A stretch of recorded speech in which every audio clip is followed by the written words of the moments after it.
ngasi June gi tang taruk haukiba akoigi Megi kuntrama thoida yamda laibak thiba thogdok ama maruina Imphal turen gi sigi hairaiba saruk sidagi namghairaga iprumo kongi leipan kairaga chenjel lakhiba dum bakanba ire duna chenthar kraba apunba mioi chamaga kuntra hena leramba yum kai mayam ama punna ireina chenthar kraga puntak ta kuntak la siraga leiriba phibam asi hoji phawbada chapchana masi semgot chagatpa taunanabagi atik chaba madugi mateng amadi madugi compensation amadi mathok taba polam sing amata hoji phawda department gi site gi yorotri mafam asida leiramba mayam adu relief camp ta matam kharagi shelter piraga thamkhraga su maduda chengchak khara department na bibiramba miyam mateng pangbiramba sing aduna mekhatlaga su nongmagi changda yadaba amadi nungti gi sinna da yadaba masa masa gi mafi maron pochei chapal khungu adagi di kon lik chak chanana ba pukham tingkot phawba fazana leiba leijadana leiramba sing adu kamdona masi akoi mayam changdana mekhatminaga dege haibadu yam tangai phadaba leiri aduna mafam asida akoi kokomi gi maikai degi su angamba piron kanghan pukham tingkot adagi di akoi gi chapal na chingba sing khara makai di akoi ngasi chana na ba polam khara ising bottle thakna ba khara puraga mafam asida akoi leibiriba laibak thi horaba yumsigi akoi yumbu singda sinajarambani adubo akoina yam ngakjabadi ahan singda hangjaba tamda department ki maruina disaster management amadi concerned district administration gi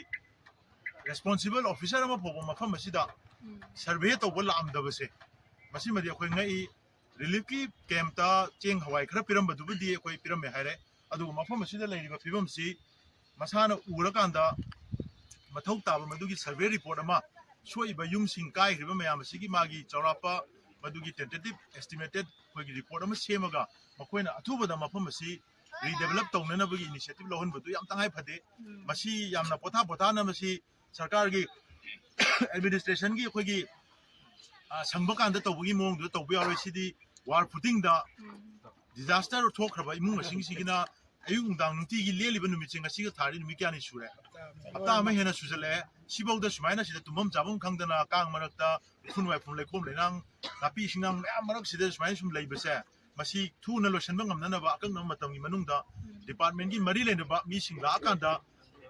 yung kairo mi sina department da form melaga thajalo habadu madu tabada yamna mamang mani onna boina thoi aduna atopa ising thumba jaga singi yung kai shoktaba singi ising thumba jaga singi tawjakhraga su